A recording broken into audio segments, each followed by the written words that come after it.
2, 3, start. Hello everyone. So today we are going to learn a very important topic from biology. तो यहाँ पे मैंने mail reproductive system और female reproductive system को समझाने के लिए कुछ डायग्राम्स बनाए, जैसे आप देख सकते हैं बोर्ड पे।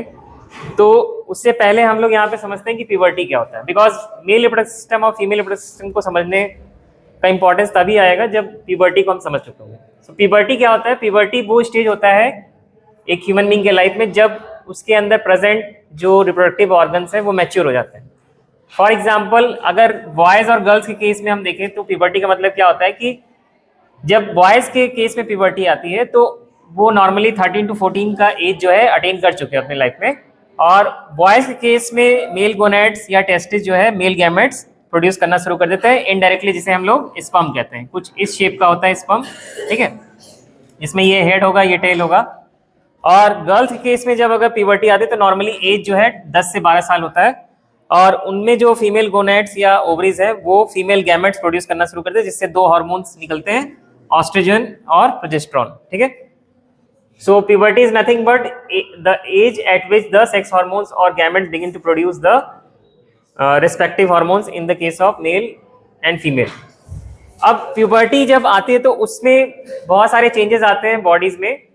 बॉयज़ में कुछ अलग चेंजेस आते हैं, गर्ल्स में कुछ अलग चेंजेस आते हैं, कुछ कॉमन है और कुछ अनकॉमन है। तो चलिए इसको देखते हैं कि क्या कॉमन है क्या अनकॉमन। सबसे पहले जो कॉमन चेंज है वो ये है कि दोनों ही बॉयज़ हो चाहे गर्ल्स हो, दोनों के केस में हेयर ग्रोथ हमें ऑब्जर्व होता है। कहाँ पे? प्यूबिक रीजन में और आर्मपिट्स में, ठीक है। प्यूबिक रीजन मीन्स यहाँ पे टेस्टिस और पेनिस वाला पोर्शन हो जाएगा, और यहाँ पे जो है वेजाइना और यूट्रस वाला पोर्शन हो जाएगा, ठीक है। दूसरा जो अनकॉमन है वो ये है कि हेयर ग्रोथ बॉयज के केस में चेस्ट और फेस पे भी ऑब्जर्व होगा, ठीक है, बियर्ड के फॉर्म में, ठीक है। और गर्ल्स के केस में जो मेमोरी ग्लैंड है या ब्रेस्ट है वो डेवलप होगा और एनलार्ज हो जाएगा। इसका काम बेसिकली ये होता है कि ये मिल्क प्रोड्यूसिंग ऑर्गन होता है, जो कि आफ्टर प्रेगनेंसी जो ग्रोन बेबी है उसको डेवलप करने में हेल्प करता है, ठीक है। बॉयज के केस में एक और अलग जो डिस्टिंक्ट फीचर आता है कि उनकी बॉडी मस्कुलर हो जाती है, they look more stronger and more powerful than the childhood version, ठीक है। गर्ल्स के केस में एक डिफरेंट चीज जो और ऑब्जर्व होता है वो है कि मेंस्ट्रुएशन या पीरियड से स्टार्ट होता है। मेंस्ट्रुएशन या पीरियड्स का नॉर्मली जो नंबर ऑफ साइकिल डेज होता है वो 28 डेज होता है। इसमें इसका पर्पज बेसिकली ये होता है कि जो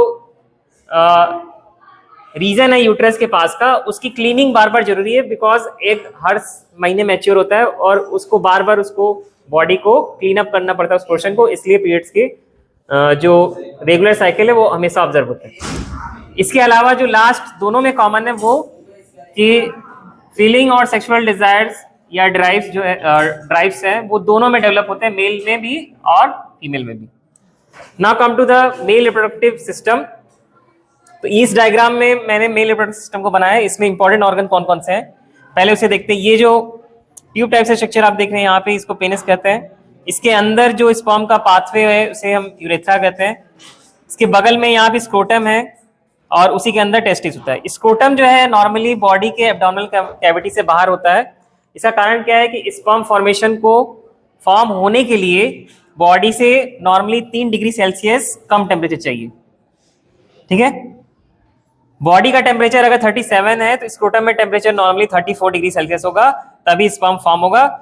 और स्पर्म फॉर्म होने के बाद वो कुछ समय तक टेम्परेरी एपिडाइडिमस में स्टोर होगा। उसके बाद ये इस पैथवे से ऐसे ट्रेवल करते हुए ब्लैडर के ऊपर जाते हुए सेमिनल वेसिकल से फ्लूइड लेगा और प्रोस्टेट ग्लैंड के ऊपर जाते हुए ये पीनस के थ्रू बाहर निकल जाएगा। और मेल रिप्रोडक्टिव सिस्टम में testes are the main reproductive organs, okay.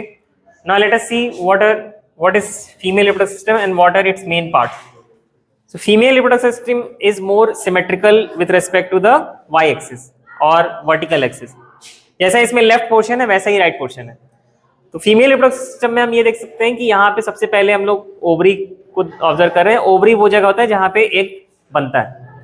अब एग अगर बन गया तो उसके बाद वो ट्रेवल करके ओविडक्ट के हेल्प, या ओविडक्ट का दूसरा नाम क्या है, फेलोपियन ट्यूब, उससे एक जो है यहाँ पे आके स्टोर हो जाता है। इसके बाद यहाँ नीचे अगर हम देखेंगे तो ये पोर्शन जो है यूट्रस, या इसको हम लोग वूम कहते हैं, जहाँ पे जाइगोट फॉर्म होने के बाद यहाँ पे इंसर्ट हो जाता है और वो आगे चल के फीटस, फिर एम्ब्रियो, फिर उसके बाद ऑफस्प्रिंग में कन्वर्ट हो जाता है। स्पर्म को एंट्री करना है फीमेल रिप्रोडक्टिव सिस्टम में फ्रॉम ईयर, जिसको हम लोग वेजाइना कहते हैं, और वेजाइना को हम लोग बर्थ कैनाल भी कहते हैं, क्योंकि after foetus grown into embryo वो जो बेबी है वो यहीं से बाहर की तरफ आएगा। स्पर्म यहां से एंटर करने के बाद सर्विक्स से नैरो पैसेज से अंदर जाएगा और आगे बढ़ते हुए या तो वो लेफ्ट में जा सकता है या तो राइट में जा सकता है। किसी एक साइड में जाके वो एक के साथ कंबाइन होके क्या बना लेगा, जाइगोट, और उस तरीके से आगे का रिप्रोडक्शन प्रोसेस स्टार्ट होता है।